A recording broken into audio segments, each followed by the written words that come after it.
So guys, we're back with the 2017 Forester with the failed AC compressor. We've got our brand new compressor ready to go. Should just be a simple swap over from one to the other. Vacuum, recharge the system. Shouldn't have any other complications as the compressor front seal went out and it doesn't appear to have catastrophically failed inside. With that said, let's go ahead and get into the video and get this compressor replaced and get some cold air blowing once again.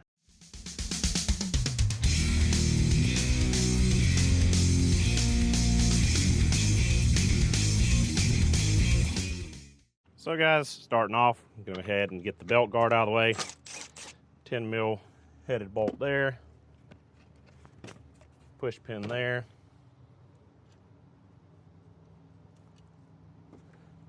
Get the upper one out.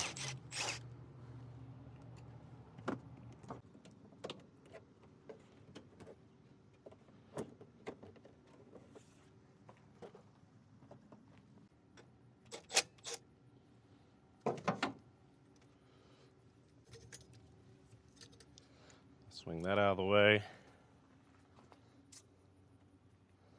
Need to get our belt off.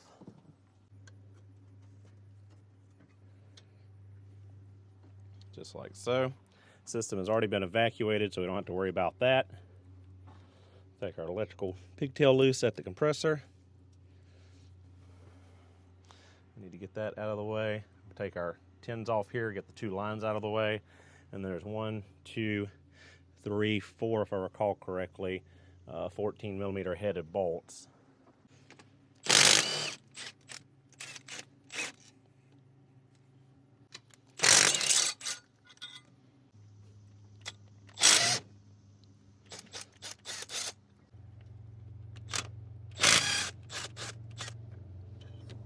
All right, compressor is free other than the two lines and this electrical wiring harness right here.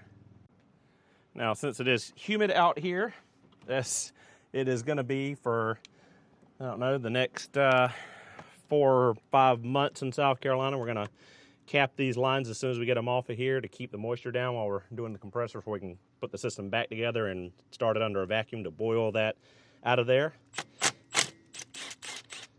Like I said, we shouldn't have to replace the condenser, the dryer, desiccant, or the thermal expansion valve on this because of the way it failed. Be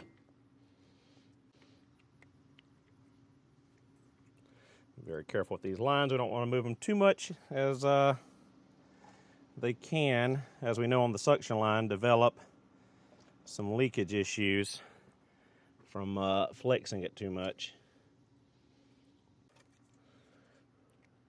There we go. All right, so lines are capped off and our compressor is out of there. Now, we'll take this compressor over to the bench and we will drain the oil out of it and measure it. And again, drain the new oil out of the new compressor because it is factory filled to the max capacity of the system. And we'll add back into the new compressor the same amount of oil that came out of the old compressor. So this is why it's important to oil balance a new compressor. This is the oil that came out of the new compressor. This is the amount of oil that came out of the old compressor. Now we're going to put this amount of oil back into the new compressor and add maybe an ounce more, just due to the fact we did lose some oil through that front seal. When it blew out, it did sling a little bit of oil out. So we need to add a little bit more back in than this to the new compressor. But as you just bolted it on with this much oil in there, that had been too much oil and it would have blown the seals out and overcharged the system and is a bad situation. Just the same as not enough oil would run the compressor dry and tear it up inside, same as not having oil in your engine. So we're going to go ahead and put the oil into the new compressor and get to bolting it on after we replace the O-rings on the two lines and get this thing back together. Pretty quick, pretty easy.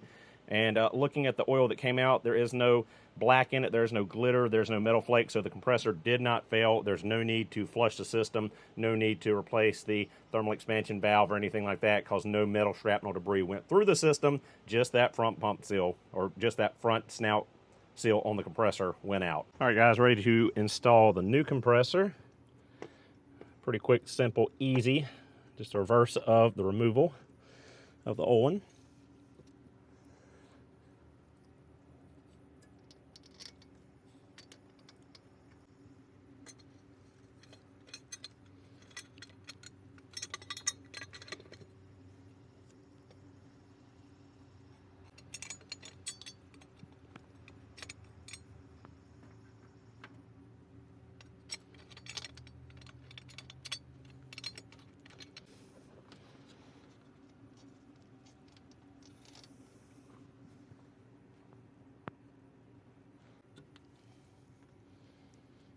Already put our new O-rings on these lines.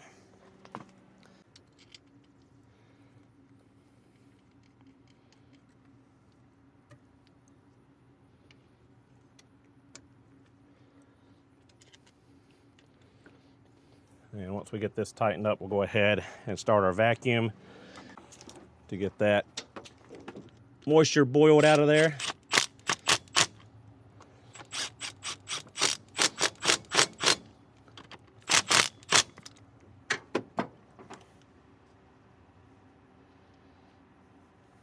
As we button up the install,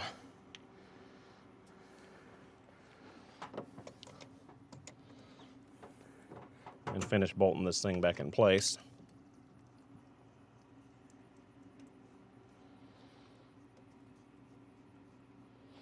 Also go ahead and give a couple turns to the compressor to get that oil out of the compressor so it's not going to give a hard start the first time.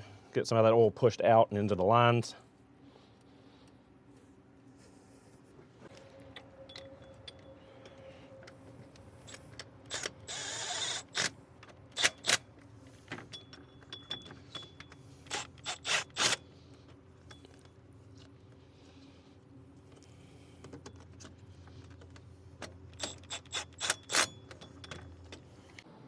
We'll go ahead and let that vacuum run for about 30 minutes with a leak test at the end.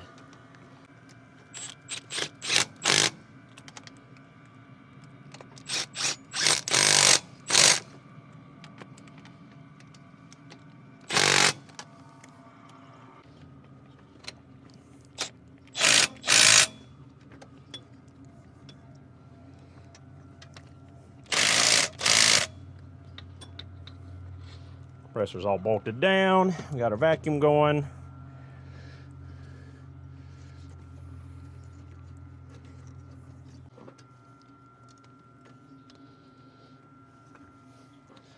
Which honestly, we probably could use a new belt.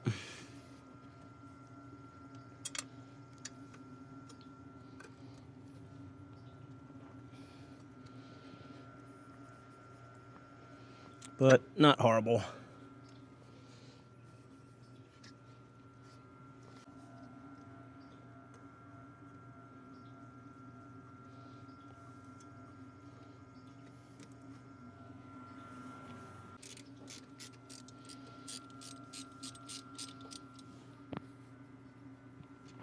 All right, got the bracket on there, got everything transferred over, tightened up the lines, spun the compressor, get that oil out of there, get it circulating through some of the lines, and put our cover back on.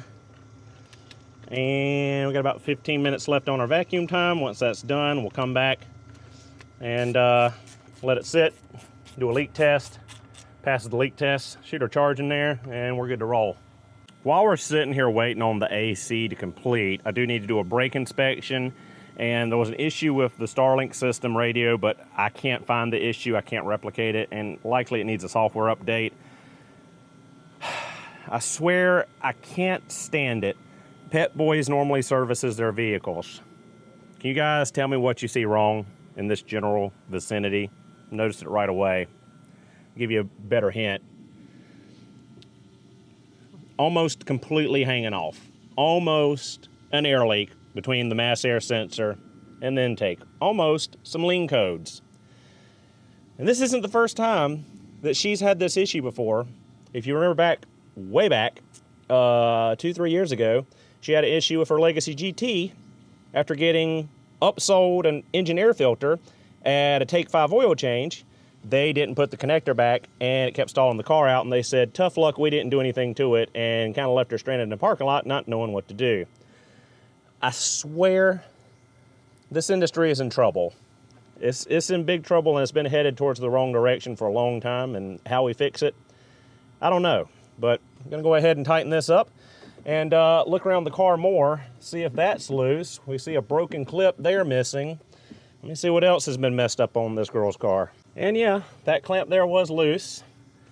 New genuine Subaru clip in place, and this is where it should be, butted up, tightened down. So also in this, don't know why I'm shocked at all. Again, Pet Boys services the car mainly. Of course, one of the lugs was cross-threaded and just sheared the stud off when I removed it, and I had to put a new wheel stud and a new lug nut in it.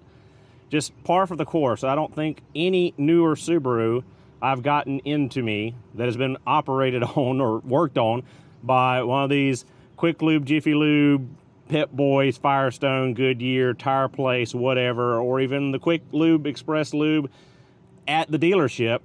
I don't think I've gotten a single car that I've been able to take all 20 lugs off without one of them breaking a stud and having a gnarled up lug nut.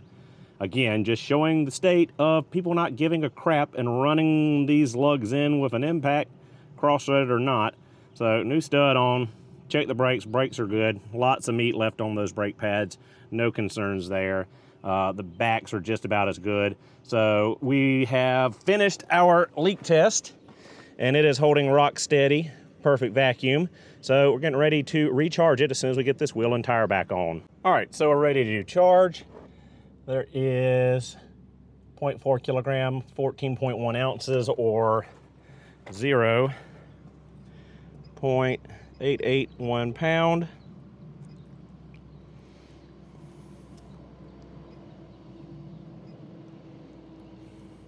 And we'll go through and charge our system.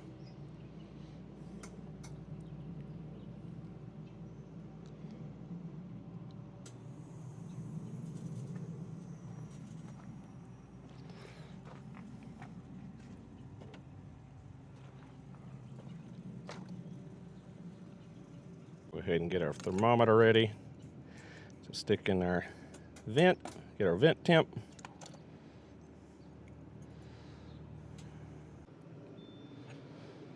Showing about 100 psi, static pressure on both sides as it should.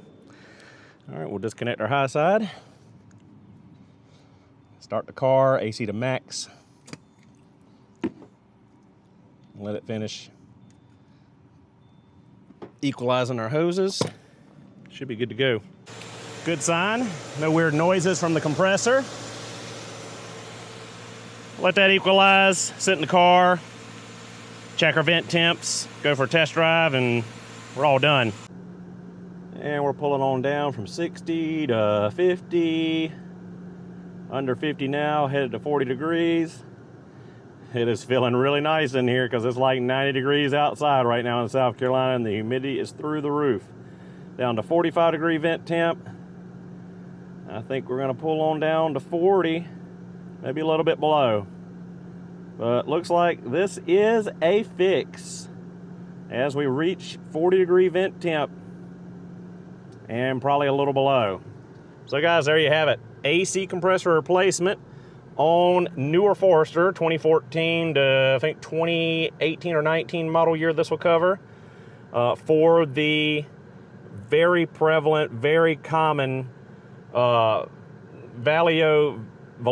however you pronounce it, V-A-L-E-O, I guess it's Valeo AC compressors that Subaru put on the Forester, Crosstrek, and Impreza, and I believe the WRX and STI had them as well. But there you go, guys.